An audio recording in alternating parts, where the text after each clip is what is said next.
오늘 우리에게 주시는 하나님 말씀은 창세기 25장 19절에서 34절 말씀입니다.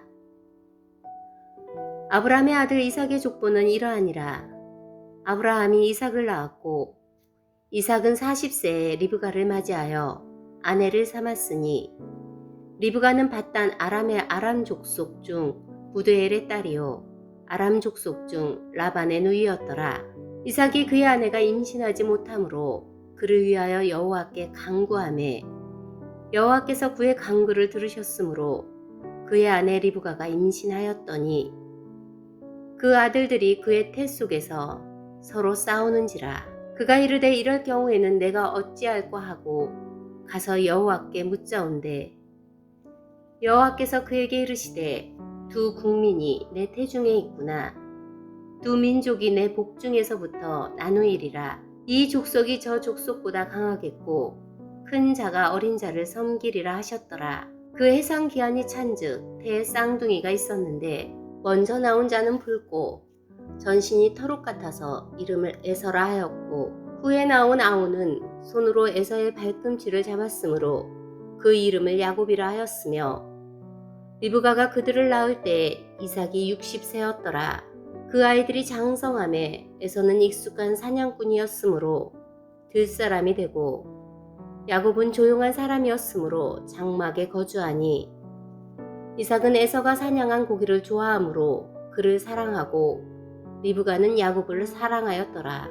야곱이 죽을 쑤었더니 에서가 들에서 돌아와서 심히 피곤하여 야곱에게 이르되 내가 피곤하니 그 붉은 것을 내가 먹게 하라 한지라. 그러므로 에서의 별명은 에돔이더라. 야곱이 이르되 형의 장자의 명분을 오늘 내게 팔라. 에서가 이르되 내가 죽게 되었으니 이 장자의 명분이 내게 무엇이 유익하리요. 야곱이 이르되 오늘 내게 맹세하라. 에서가 맹세하고 장자의 명분을 야곱에게 판지라. 야곱이 떡과 팥죽을 에서에게 주매 에서가 먹으며 마시고 일어나 갔으니 에서가 장자의 명분을 가볍게 여김이었더라.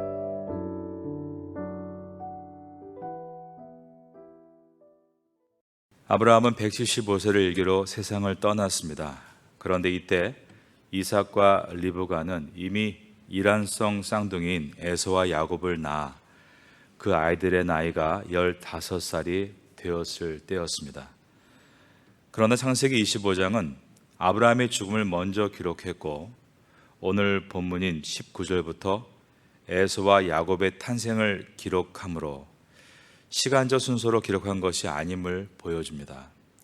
창세기 25장이 시간적인 순서로 기록하지 않고 아브라함의 죽음을 먼저 위에 기록한 이유는 아브라함의 시대가 가고 이제 이삭의 시대가 오고 그리고 이어서 야곱의 시대로 이어질 것임을 보여주기 위해서입니다. 그러므로 오늘 본문에서 우리가 보아야 될 인물은 이삭과 리브가가 낳은 두 아들 이란성 쌍둥이인 에서와 야곱 가운데 야곱이 될 것입니다. 이러한 문맥을 가지고 우리가 오늘 본문으로 들어가도록 하겠습니다. 오늘 본문의 첫 절인 창세기 25장 19절과 20절입니다. 아브라함의 아들 이삭의 족보는 이러하니라. 아브라함이 이삭을 낳았고 이삭은 40세에 리브가를 맞이하여 아내를 삼았으니 리브가는 밧단 아람의 아람 족속 중 부두엘의 딸이요 아람 족속 중 라반의 누이였더라. 이삭은 아브라함이 100세에 낳은 아들이었습니다. 그때 사라의 나이는 90세였죠. 사라는 120세에 먼저 죽었습니다. 그때 이삭의 나이는 37세 37살이었습니다. 그때까지 이삭은 결혼을 하지 못했고 어머니 사라는 아들의 결혼도 손주도 한번 품어보지 못하고 먼저 죽은 것입니다. 그리고 나서 이삭이 리브가를 만나 결혼하게 된 것은 어머니를 떠나보내고 난 3년 뒤인 40살 때였습니다.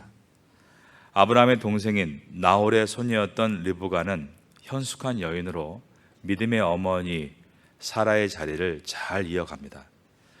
리브가는 사라와 같이 믿음의 여인이었다라고 말할 수 있겠습니다. 왜냐하면 사라가 처음에 메소포타미아에서 오직 믿음으로 가나안 땅으로 온 것처럼 리브가도 자기의 본토 친척 아비집에 있는 메소포타미아에서 먼 곳 가나안 땅까지 믿음으로 따라왔기 때문입니다.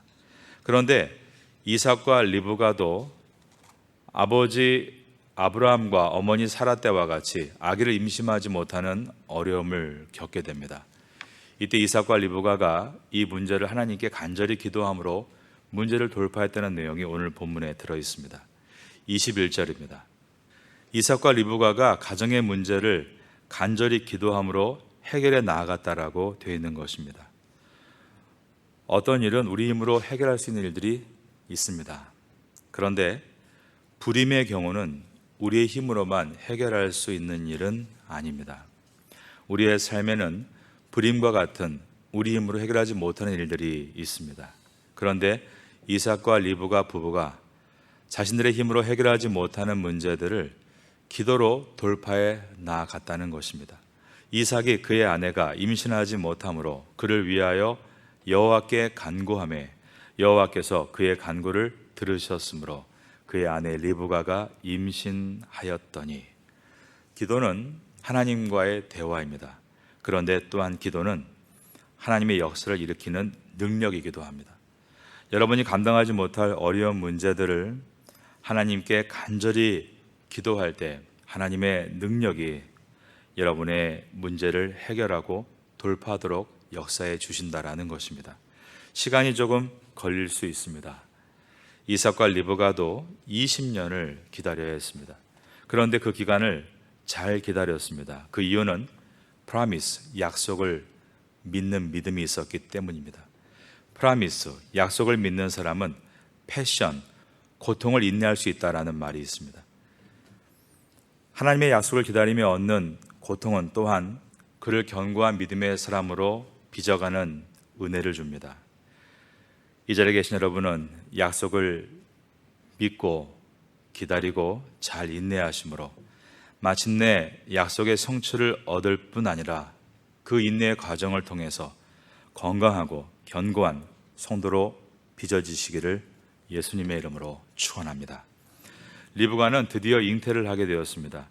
간절한 기도의 소원이 20년 만에 이루어진 것입니다. 그러면 이제 다 끝났다. 과연 그럴까요? 인생에는 계속해서 반복되는 문제들이 나타납니다. 이삭과 리브가의 가정은 간절한 기도 끝에 임신을 하게 되었는데 쌍둥이를 베게 되었습니다. 지금은 쌍둥이를 베면 2배의 경사라고 말할 수 있겠지만 옛날은 그렇지 못했습니다. 안타까운 이야기이지만 옛날에는 쌍둥이를 낳는 것이 저주라고 생각할 정도였습니다. 게다가 이 둘이 태 속에서 서로 싸운 것입니다. 여기서 싸웠다, 히브리어 바이트로 차출하는 이 단어는 사사기에서에 보면 부수는 행위에 사용된 단어로서 산모가 느끼기에 아주 불안한 태동이 일어났다는 뜻입니다. 정말 이 두 아이를 무사히 출산할 수 있을까? 간절한 기도 가운데 임신한 것이 무척 감사했지만 임신한 후에 산모에게 안전하게 출산할 수 있을 것인가 하는 또 다른 위기감이 찾아오게 된 것입니다. 그래서 리브가가 하나님께 기도합니다. 22절입니다. 그 아들들이 그의 태 속에서 서로 싸우는지라 그가 이르되 이럴 경우에는 내가 어찌할꼬 하고 가서 여호와께 묻자온대. 그러자 하나님께서 두 아이가 모두 무사히 출산할 것이라고 말씀해 주십니다. 23절을 봅니다. 여호와께서 그에게 이르시되 두 국민이 내 태중에 있구나. 두 민족이 내 복중에서 나누이리라. 이렇게 말씀하신 것은 두 아이가 모두 무사히 태어나서 각각 민족을 이루게 하시겠다라는 말씀입니다. 그러시면서 하나님은 이 두 아이의 미래의 운명을 말씀하시는데 그것이 23절 하반절에 있는 말씀입니다. 이 족속이 저 족속보다 강하겠고 큰 자가 어린 자를 섬기리라 하셨더라. 이 뜻은 둘째로 태어나는 아이가 장자가 될 것이다 라는 예언이었습니다. 그러면 둘 중에 누가 첫째로 태어나는지 누가 둘째로 태어나는지를 살펴보겠습니다. 24절과 25절입니다. 그 해산 기한이 찬즉 태에 쌍둥이가 있었는데 먼저 나온 자는 붉고 전신이 털옷 같아서 이름을 에서라 하였고 첫째로 나온 아이는 바로 에서였습니다. 에서는 털이 많은 이라는 뜻입니다. 둘째로 나오는 아이를 보겠습니다. 26절입니다. 저와 같이 읽겠습니다. 시작. 후에 나온 아우는 손으로 에서의 발꿈치를 잡았으므로 그 이름을 야곱이라 하였으며 리브가가 그들을 낳을 때에 이삭이 60세였더라. 둘째가 나오는데 이 둘째는 첫째의 발꿈치를 잡았습니다. 경쟁심이 대단해 보이는 이 아기 이름을 발꿈치를 잡다라는 뜻인 야곱이라고 지어 주었습니다. 이 쌍둥이는 이란성 쌍둥이로서 서로 성격이 아주 달랐는데 형인 에서는 에서 이름 그대로 태어나면서부터 털이 복실복실한 상남자로 사냥꾼이 됩니다. 동생인 야곱은 성격이 조용해서 주로 장막 안에 거주했습니다. 27절입니다. 그 아이들이 장성함에 에서는 익숙한 사냥꾼이었으므로 들사람이 되고 야곱은 조용한 사람이었으므로 장막에 거주하니. 이것은 그 당시에 누가 더 뛰어났는가를 보여주는 문장입니다. 한마디로 말한다면 동생 야곱은 형 에서에게 상대가 되지 않았다라는 뜻입니다.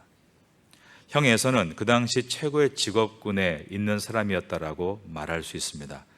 오늘날로 말한다면 의사나 변호사 정도라고 생각하면 되겠습니다.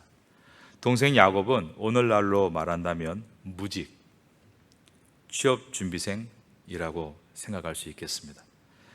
왜냐하면 그 당시에 노동을 가지고 하는 일들이 가장 인기 있고 중요한 일들이었기 때문입니다. 아버지 이삭은 에서를 사랑했습니다. 그런데 어머니 리브가는 야곱을 사랑합니다. 28절입니다. 이삭은 에서가 사냥한 고기를 좋아하므로 그를 사랑하고 리브가는 야곱을 사랑하였더라. 이 문장은 그 당시 문화적인 배경으로 이해하면 아버지는 아들이 사냥한 고기를 좋아했다기보다 아들의 직업이 자랑스럽고 든든했다라는 표현입니다. 어머니는 동생 야곱을 사랑했다. 이 문장은 가정적 배경으로 이해하면 아버지의 편애를 받는 야곱을 안쓰러워했다라고 이해할 수 있겠습니다. 그러나 이 속에는 이와 같은 문화적인 배경보다 그리고 가정적인 배경보다 더 깊은 것이 들어 있습니다. 그것은 이 두 아이에 대해서 하나님의 계시가 있었다는 것입니다.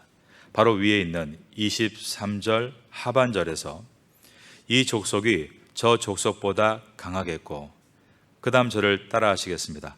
큰 자가 어린 자를 섬기리라.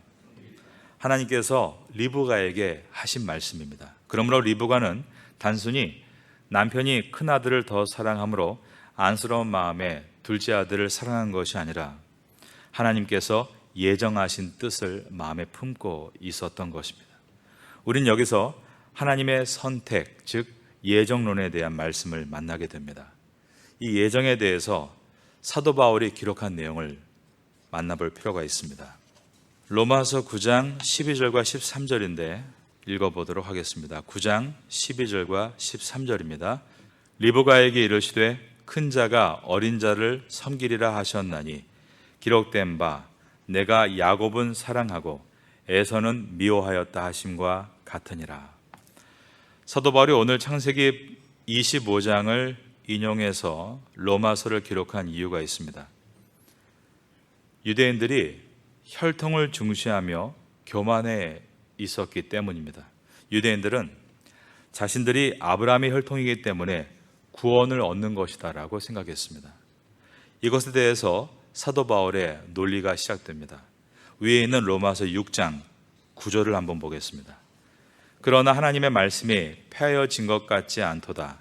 이스라엘에게서 난 그들이 다 이스라엘이 아니요 또한 아브라함의 씨가 다 그의 자녀가 아니라 오직 이삭으로부터 난 자라야 내 씨라 불리리라 하셨으니. 유대인들의 주장대로 아브라함의 혈통이므로 구원을 얻은 것이다라고 말한다면 그렇습니다. 아브라함의 씨 가운데 어제 우리가 본 대로 첫째 후처인 하갈을 통해 낳은 이스마엘 후손이나 아브라함이 말년에 얻은 둘째 후처인 구두라를 통해 낳은 6명의 자손의 후손들은 정통 혈통이 아니므로 구원을 얻지 못한다라는 논리가 됩니다. 혈통으로라면 오직 아브라함의 자식 중에 이삭의 혈통으로 이어지는 유대인만이 구원을 얻는다가 되는 것입니다. 그러나 이 주장은 잘못됐다는 것입니다. 왜냐하면 에서와 야곱의 경우 때문입니다. 에서와 야곱은 둘 다 이삭과 정실 부인인 리브가를 통해 낳은 정통 혈통입니다. 그런데 그 가운데 오직 한 사람, 야곱이 아브라함과 이삭의 후사로 선택을 받았다는 것입니다. 유대인의 주장대로 혈통으로 구원을 얻는 것이라면 에서도 구원의 혈통이 되어야 하고 야곱도 구원의 혈통이 되어야 맞습니다. 그런데 야곱만이 하나님의 선택을 받게 된 것입니다. 그러므로 사도 바울은 유대인들이 혈통으로 구원받는다는 것이 틀린 것임을 에서와 야곱을 통해서 설명했습니다. 로마서 9장 12절과 13절에서 리브가에게 이르시되 큰 자가 어린 자를 섬기리라 하셨나니 기록된 바 내가 야곱은 사랑하고 에서는 미워하였다 하심과 같으니라. 이것은 구원은 인간의 혈통에 의해서 얻는 것이 아니라 하나님의 선택에 의해서 얻게 되는 것이다를 말씀하고 있는 것입니다. 여러분의 구원은 여러분의 행위나 혈통에 의해서가 아니라 하나님의 선택에 의해서인 것을 믿으시는 성도가 되시기를 예수님의 이름으로 축원합니다. 우리가 한국 사람이라서 구원받고 태국 사람이라서 구원이 늦다, 그런 것 없습니다. 오직 우리의 구원은 하나님의 전적인 선택으로 이루어지는 것입니다. 리브가에게 이르시되 큰 자가 어린 자를 섬기리라. 하나님은 야곱이 어머니 뱃속에 있을 때부터 야곱을 선택하셨습니다. 이것은 우리를 창세 때부터 하나님의 자녀로 선택하셨다는 것과 같은 내용입니다. 이것을 생각할 때 내가 남보다 잘해서 이렇게 성도가 되었고 교회에 나오고 있고 또 봉사도 하고 있는 것이다 라는 자기의 의를 내려놓을 수 있습니다. 선발과 선택의 차이를 잘 기억하셔야 합니다. 우리는 우리가 다른 세상 사람보다 더 의로워서 성도로 선발된 것이 아니라는 사실입니다. 우리는 주님께서 우리를 선택하셔서 성도가 된 사람들입니다. 이것이 믿음의 주요 핵심입니다.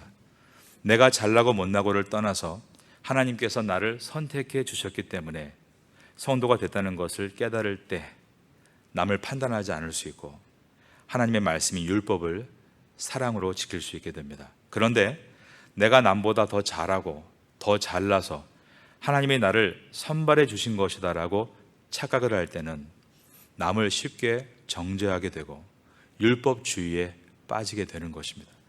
우리는 모두가 한 사람도 예외 없이 남보다 뛰어나서 선발된 사람이 아니라 하나님의 은혜로 선택된 사람들입니다. 이것을 기억할 때 나 자신에 대해서 담대할 수 있고 타인에 대해서 겸손할 수 있습니다. 그러면 거룩은 어디에 위치하게 되는가? 내가 거룩해서 선택받은 것이 아닙니다. 거룩하신 하나님께 선택받았기 때문에 거룩을 사모하게 되는 것입니다. 만일 이 순서가 거룩해져야만 선택받는다라고 생각하게 되면 거룩을 위한 경쟁이 시작이 됩니다.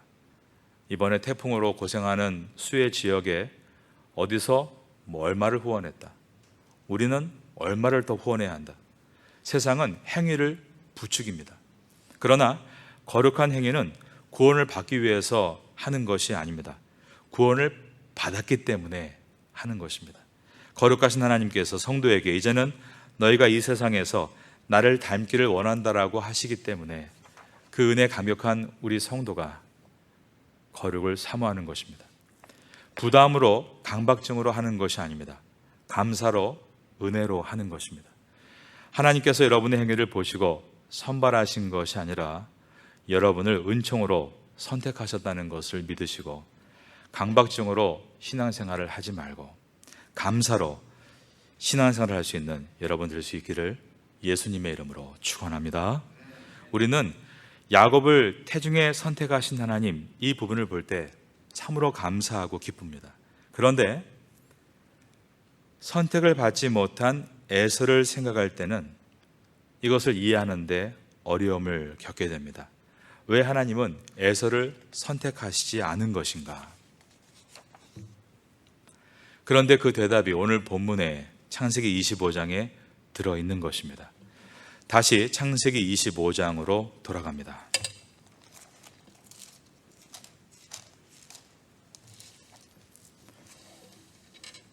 오늘 본문의 뒷부분인 25장 29절부터 보겠습니다. 우리가 잘 알고 있는 그 유명한 팥죽 사건입니다. 야곱이 죽을 쏘았더니 에서가 들에서 돌아와서 심히 피곤하여 야곱에게 이르되 내가 피곤하니 그 붉은 것을 내가 먹게 하라 한지라. 그러므로 에서의 별명은 에돔이었더라. 야곱이 이르되 형의 장자의 명분을 오늘 내게 팔라. 에서가 이르되 내가 죽게 되었으니 이 장자의 명분이 내게 무엇이 유익하리요? 야곱이 이르되 오늘 내게 맹세하라. 에서가 맹세하고 장자의 명분을 야곱에게 판지라. 야곱이 떡과 팥죽을 에서에게 주매 에서가 먹으며 마시고 일어나 갔으니 에서가 장자의 명분을, 그 다음 저를 따라 하시겠습니다. 가볍게 여김이었더라. 여러분, 인간은 자유의지를 가지고 있습니다. 그 자유의지는 하나님께서 인간에게 하나님의 형상을 닮은 고귀한 인격체로 지으셨다는 증거입니다. 그러므로 주님은 태초의 첫사람이었던 아담과 하와 때부터 그 자유의지를 훼손하지 않으셨습니다. 만일 하나님께서 인간의 자유의지를 훼손시키셔서 로봇과 같이 프로그래밍화시킬 계획이셨다면 이처럼 무거운 세월 동안 하나님의 말씀을 매일 가르치실 이유가 없습니다. 성자 하나님이신 독생자 예수 그리스도를 십자가 위에서 희생시킬 이유도 없으신 것입니다. 인간에게는 고귀한 자유의지가 있습니다. 그러나 그 자유의지로 구원에 이를 수 있는 것은 아닙니다. 구원은 오직 하나님의 은총으로 얻을 수 있습니다. 그런데 인간은 자유의지로 구원을 얻을 수는 없지만 자유의지로 구원을 거부할 수 있다는 것입니다. 바로 이것이 에서가 장자의 명분을 팥죽 한 그릇으로 파는 것으로 나타나고 있습니다. 이 장면은 인간의 구원을 설명하는 것으로서 인간이 구원받지 못하는 것은 하나님께서 선택하지 않으셨기 때문이 아닙니다. 인간이 하나님의 선택을 거절하기 때문입니다. 구원은 하나님의 능력입니다. 그런데 멸망은 인간의 책임이라는 것입니다. 하나님의 예정을 인간의 관점으로 보면 하나님이 인간의 운명을 결정하는 것이라고 오해하게 됩니다. 그러나 엄밀히 말하면 인간이 자신의 운명을 선택하는 것이고 전지하신 하나님께서 그 미래를 이미 다 보고 계신다라는 것이 바로 예정에 대한 바른 이해입니다. 예정을 다 이해하는 것은 인간에게는 무리입니다. 인간은 시간 안에 사는 존재이기 때문입니다. 그러나 하나님은 시간 위에 계시는, 시간을 창조하신 분이십니다. 그런데 예정이 주는 은혜가 있습니다. 그렇다면 내가 지금 이 자리에 성도로 앉아서 예배 드리는 것이 주님의 예정이었다는 것을 생각할 때 너무나 많은 은혜가 되는 것입니다. 과거에 실패했고 실수했었고 돌이킬 수 없는 일들을 겪었음에도 불구하고 내가 어떻게 이 자리에 앉을 수 있었을까? 그것이 나의 힘이 아니라 하나님의 예정이었다는 것을 생각할 때 무한한 감격에 찬송을 드리게 되는 것입니다. 사도 바울은 주님의 예정에 대해서 벅찬 감격에 찬송을 드린 적이 있는데 그 내용이 에베소서 1장 3절 이하에 나와 있습니다. 찬송하리로다 하나님 곧 우리 주 예수 그리스도의 아버지께서 그리스도 안에서 하늘에 속한 모든 신령한 복을 우리에게 주시되, 그 다음 보니까 저를 따라하겠습니다. 곧 창세 전에, 그러면서 그리스도 안에서 우리를 택하사 우리로 사랑 안에서 그 앞에 거룩하고 흠이 없게 하시려고 그 기쁘신 뜻대로 우리를 또 따라 하시겠습니다. 예정하사. 그러시면서 예수 그리스도로 말미암아 자기의 아들들이 되게 하셨으니 이는 그가 사랑하시는 자 안에서 우리에게 거저 주시는 바 그의 은혜의 영광을 찬송하게 하려는 것이라. 나를 선택해 주신 하나님의 은혜에 감사하고 그 은혜에 감격함으로 우리는 경건하고 아름다운 삶을 사모할 수 있게 되는 것입니다. 그 은혜에 감격하심으로 오늘도 이 하루가 하나님께서 나와 함께 하시며 나의 길을 지금도 인도하고 계심을 생각하시는 가운데 감사의 찬송을 드리며 하루를 열어가시는 여러분 될 수 있기를 마지막으로 예수님의 이름으로 축원합니다.